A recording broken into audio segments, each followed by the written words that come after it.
सत श्री अकाल दोस्तों, मैं doctor Deepak Gupta, senior consultant orthopaedics department Sacred Heart में कार्यरत हूँ। आज मैं आप सब लोगों से आर्थराइटिस के बारे में बात करना चाहूँगा।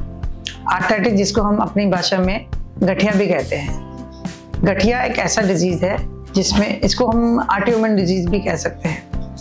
ऑटोइम्यून मीन्स कि इसमें ऐसे साइन बनना शुरू हो जाते हैं जो धीरे धीरे अपने ही शरीर के जोड़ों को खराब या डिस्ट्रॉय करना शुरू कर देते हैं।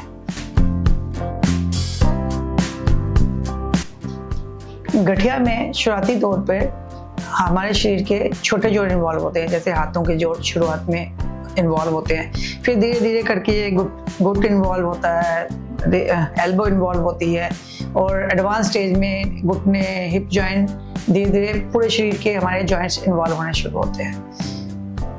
गठिया में धीरे धीरे शुरुआती तौर पे हमें मरीजों को जो होता है दर्दें होती हैं, और साथ में जोड़ों में सूजन सबसे इम्पोर्टेंट जो है सिम्टम है जिसके साथ हमारे पास पेशेंट आते हैं। ज़्यादातर पेशेंट ये कहते हैं कि हमारे जोड़ों में सुबह उठते हैं तो सोजिश और जोड़ों में टाइटनेस या आकड़ापन हमें महसूस होना शुरू होता है।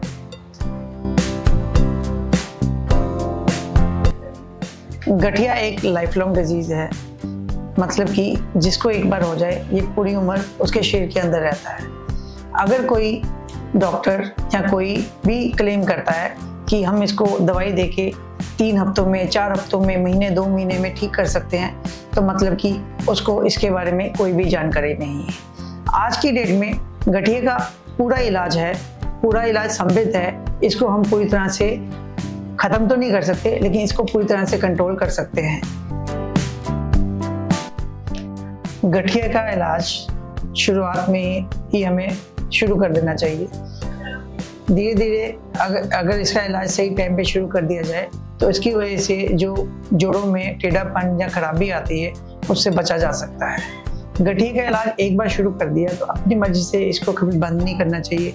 इसको अपनी मर्जी से कभी शुरू कभी बंद, ये इससे क्या होता है कि जब नेक्स्ट टाइम जब आप दवाई फिर से शुरू करते हो या इसके लक्षण वापस आते हैं तो वो पिछली बार से ज़्यादा लक्षण, मतलब तकलीफ ज़्यादा होती है। तो इसलिए इसको एक बार इलाज किसी अच्छे डॉक्टर से शुरू करने के बाद डॉक्टर की सलाह के बगैर कभी बंद नहीं करना चाहिए, और इसका इलाज प्रॉपर तरीके से करवाना चाहिए। धन्यवाद।